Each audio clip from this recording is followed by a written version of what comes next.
Don't think fettuccine Alfredo is something you have to enjoy only in a restaurant.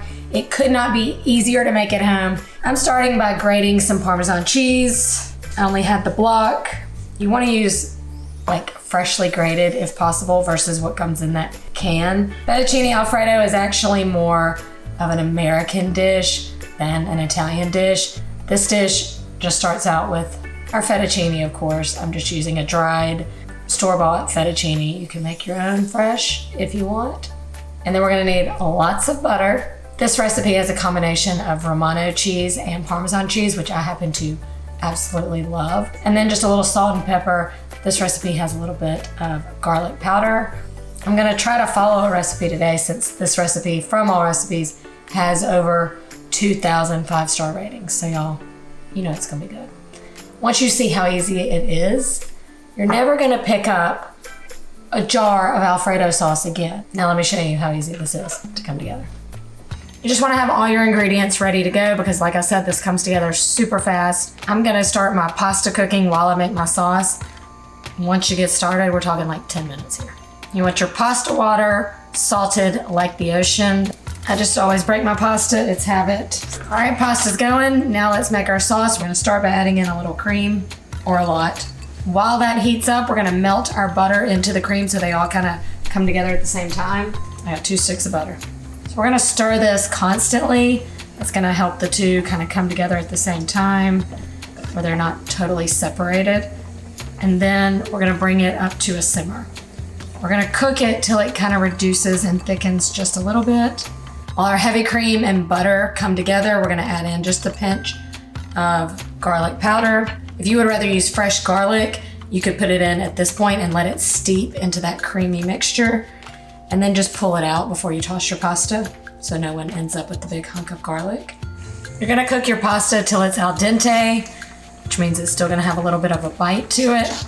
Before you drain your pasta, take out about half a cup or so of the pasta water in case we need to thin out our sauce later.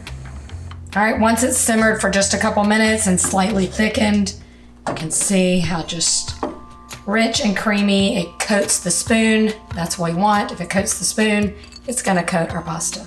And then in we go with about a half a cup of our grated Parmesan and about 3/4 cup of our Pecorino Romano. The cheese is a little bit salty, so I like to wait and do my salt and pepper till the end. The cheese is obviously gonna thicken the sauce some more too.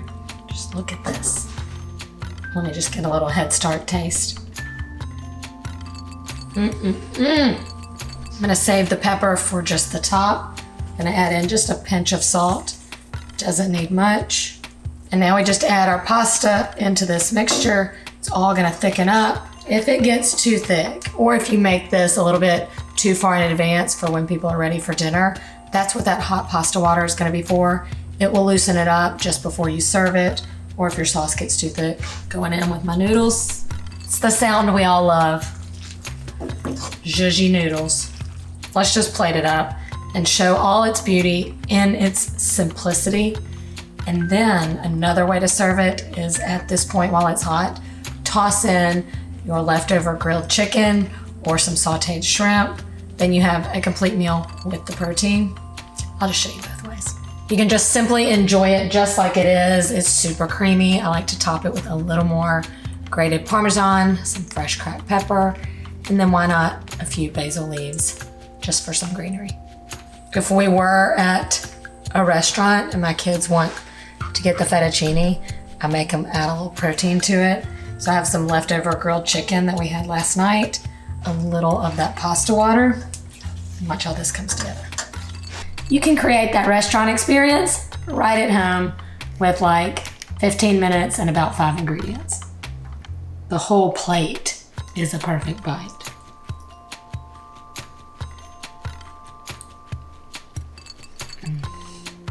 I would be very happy if this was the last thing I ever ate.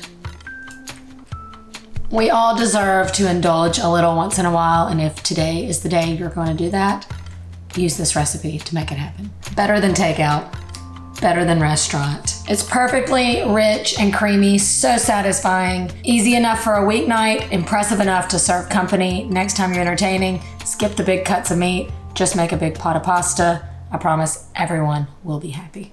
I do need to stop or this will be my last meal.